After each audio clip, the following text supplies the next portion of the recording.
2019 aura été marqué par de nombreuses manifestations dans le monde entier. Point commun à tous ces mouvements populaires, la lutte contre les inégalités, contre la corruption et pour la liberté politique.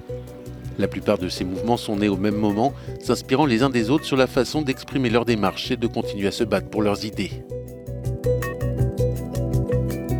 En Europe, les manifestations antigouvernementales ont été dominées par les gilets jaunes. Certaines d'entre elles se sont terminées par des émeutes majeures, les plus violentes depuis mai 68.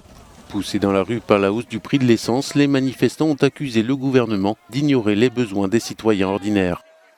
Il y a trop de distance entre les plus riches et les plus pauvres. C'est plus tenable. Peut-être qu'on peut réussir à changer le système et à l'améliorer. Dans certains pays d'Europe de l'Est, comme ici en Géorgie, mais aussi en Albanie ou en Roumanie, la corruption est à l'origine des mouvements antigouvernementaux. Les manifestants exigeant également des réformes plus démocratiques. En 2019, il y a même eu un printemps latino-américain au Chili. Tout a commencé par une augmentation des tarifs du métro, la goutte d'eau qui a fait déborder le vase. La frustration face au coût élevé de la vie a alimenté la colère de milliers de personnes.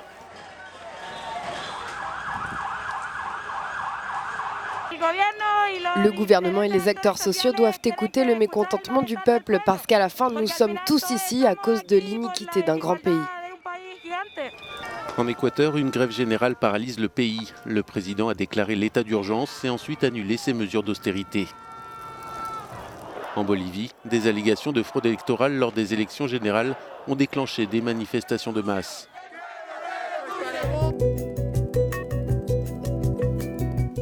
Une augmentation surprise du prix du carburant a été l'étincelle qui a poussé des centaines de milliers d'Iraniens dans tout le pays à protester contre le gouvernement.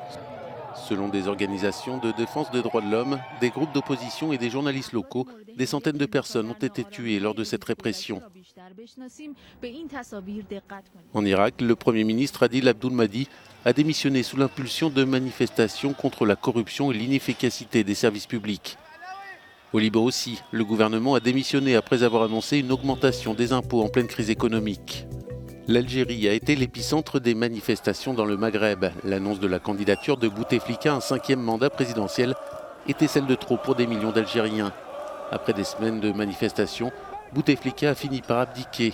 De nouvelles élections ont eu lieu en décembre, mais les manifestants continuent de sortir dans les rues car ils considèrent que l'ancien régime dirige toujours le pays.